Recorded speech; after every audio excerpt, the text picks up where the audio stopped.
Jay, mo pre me ka ke fogi. Mai ke mi. Oye. Ele sofa man malo se Kristo ma tu fa talo fa toile ne va ngale fiafi mai mo ma sila su ta tu tunu o le wa mai alfa mai no sapati pe yo le na lo toile telo e kalesia ya le ngata ile onisio e kalesia tu tonu su ta tu tunu le fiafi nei o le wa wina tu sa o tu ta tu fa salalunga i nei ile man ta po ile kalesia so fitu i si ufanga nei se vai pei ona tawalunga ai le la tau sauninga o le whaafonga e pei ona iei fo i e kalesia uma le tātou misiona. Le lai fi fia whaatalo watu le nevanga le fiafi o leo wa maua le avanoa. Ma te whaatasia tuai ma le sunga le whaafengainga po le whaila unga le whaamoimoa sa momo keriso o le e kalesia nei siufanga. Whaatalo watu le sunga le whaafengainga Henry Ngapo ma lo lava le soifua ma lo le onusai i nei fo i aso e tolu le tātou whaafonga le sa tātou walo tuai. Ia, ma lo le soifua manuia e lau sunga mitano. Patalo fa to fo iso tato watu no ya mai se foi wo pa anga o lo o mafuta mai le nei taibi o le afiafi ya mai se foi na ya tato tangata e kalesia ia boni la ma na ya tato fai la unga ya po fe la vale site le o lo ma wo mai le lei fa sala longa tu sa alo fa te lo wo manino tulanga umai ala le saunga ngali sunga fa fenga ole vai sole nei o le pe o le so o le ua tātou iai lunga o tāpene penanga. O umale tātou whaitau le tausanga, whaitau masina, whaitau vai aso, lea ua tātou whaitau tūla, o na tātou tau nuku lo lea, o tātou wha moe sa momo keriso. Lau lau sunga le whawhengainga. Lone nei awa noa la tui nātu lau sunga. Ia wā lava seao te lenga o tāpene penanga, ia ale ngata i leo, sau nuninga. Le ngata la nei isi ufana. Ia ai whaapea ia le telo e kalesia umma i tonu i Samoa i le whaamoe le Samoa mo keriso. Whaftai puritar e moni leile saunoanga. Awai pe a fua tu i le mamao le o tatu tau nuu mai e. O le tele o talo sanga Samoa lia i mo le nei whaamoe e le ngata i Samoa nei e whaapea foi atu nuu e mamao. Au le foi lau tau nuu mai tilo i le tapenanga e kalesia. A fai o le tapenanga lea le kalesia lea na iai le tolu aso le nei. E le tau mate foi la tapenanga isi foi a tatu e kalesia. I to tonu o Samoa ato. Mai o le vi ingala ma le whaafetai e foi lea i le atua. Awa ana le se noa ia le atua. Ia se manu e le mawhai ono tātou tau nuu mai le nei taimi. O le isi mea o mai tau wina i nei o le tau. E moni lava foi lea e taimi e ti munga. E pe o le matua i to a le ia le tau foi lea i lona langi le nei. Mai o le tatalo foi le na ia mawhai o na maua se tau le nei i le taimi o tātou sauninga. O le si le whawhitau li teli. A olo i le whaale tonu le tau. Ia ua whainga tā fo i ona ngai maina i o tātou tangata ia i le whamoe moe. Alo whaftai lau sunga whawhenga te loa le ua manino tūlanga ia. Ia e whatalo whafo i woma pa anga le olo mai mo mai lunga o penga te whailangi le nei vaenga le viak. Ui o le ua tawalunga ia po lo ua whaamawai le sapati nei sa mone. Ia o te iloa nisi o vaenga o le lalangi. Ese tātou taimi tu la maso. Tātou te tau motutusa o malawa le lofa malanga lelo tātou atua. Se ifisile atua e lau sunga le whaafenga inga. E ei se whaamoe moe o tātou porkalame tātou te balanga siasi.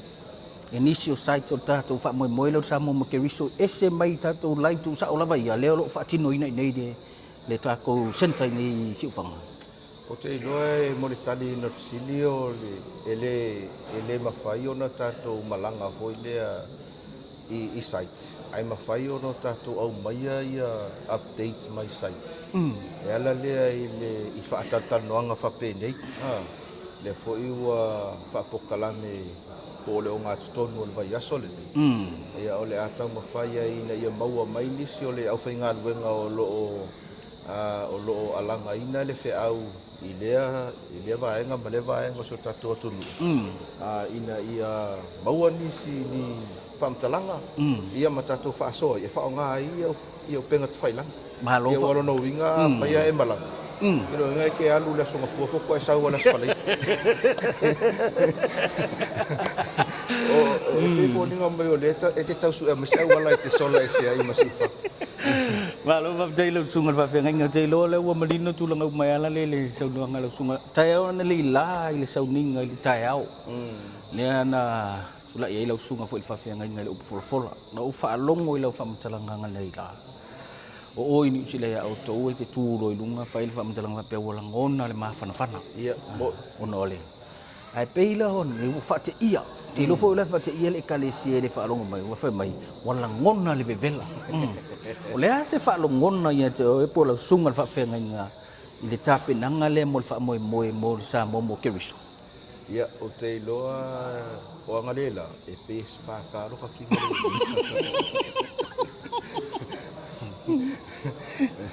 ai le tai via tas o lai te langona ina lo fia ia ono le awala o lo pa ina ile nga ngau le atua pe vela pe malu ai afa pe o le na tuli mai o le atua i se fa fa pito e fai moni la ia e tau si fo ia le atua ia tato ai ile tulanga fo ile o le fa mo ia o le tatalo nai le tu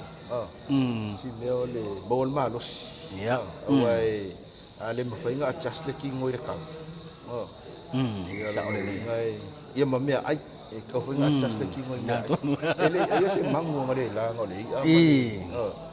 tong fai tau si le ngalo fa ta foi fo malo o pe o le tulanga na o le o ia ile lo fa le taimi nei a mesa o to ia fai la un o lo malanga mai atu no mamau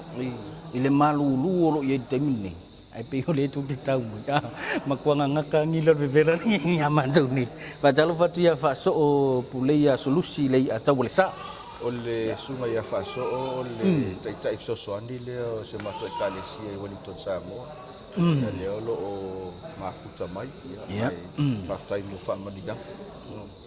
e do la ngona ma fan no le sunga fa fe ngai ngale nei va ngale fiafi ia mo fa mo sa mo ke wiso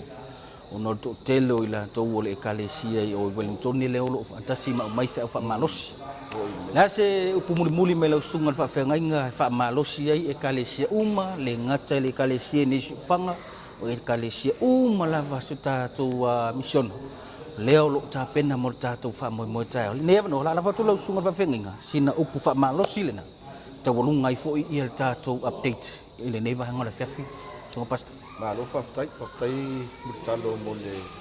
avano o ta so ta ai ia ma tu ton foi o le ngalu nga tonu ale na tuli mai el mission mai o le foi la o lo fa tino ina ile nei ia fiafia ma aso yo lo mul mai a te lo o se fa ma lo si mo le tato sa mo keriso ia tato fa lango le tua ele mafai lo tato malosi ma lo tato poto la fa tau ina me umala ai a fai la fwa ile tu e manuia me uma tato te faia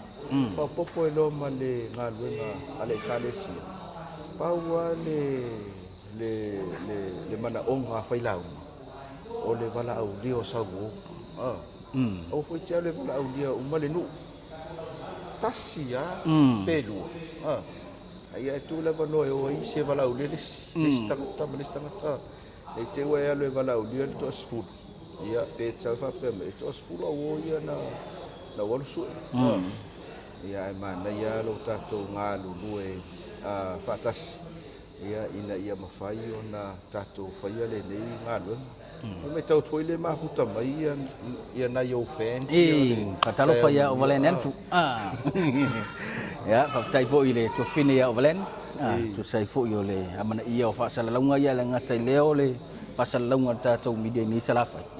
o le awo o mai ngi sala fa yo le ai mudmuta ia tu langa tato fa sala fa ele le mo pu ia sawa la sala fa buang ngaka le ngi sala te lo le wa mai au na fa manino fa pula le sunga fa fe ngai nga nisio ta penanga ai langa te lo sa ni ngal ta to ekalesia mo le ta to fa mo le o toe ne o sia ona amatalia lo le ta to proklame talo atu ai ngalo tu ele ngata ile wo mapa anga umolo mafai na mau mai tatou fa salalonga le leva ngale fiafi mana tu ai fo ia le tatou proclame sa mo keriso i lau te talo le ngata ile o faila unga umalava o leo le atu la i fola le upu e fem pa ia le tua ai tu tau mai se isi fa poponga o tatou proclame mo tatou update ia fiafio so te tasi pe a mai a tatou proclame sa mo keriso ai mo temidei ia ma o ma sunga fa fenga manu ia tele fofanga uma ia ai le ngata i leo le alo toi le kalesia mo le tatou proclame sa mo keriso i la so atai au fa soifoia soifoia fato fatu la utamo o ti leo lo ia manu ia le fiafiti ia to ai maniso ila to lo mafuta mai soifua mai ia manuia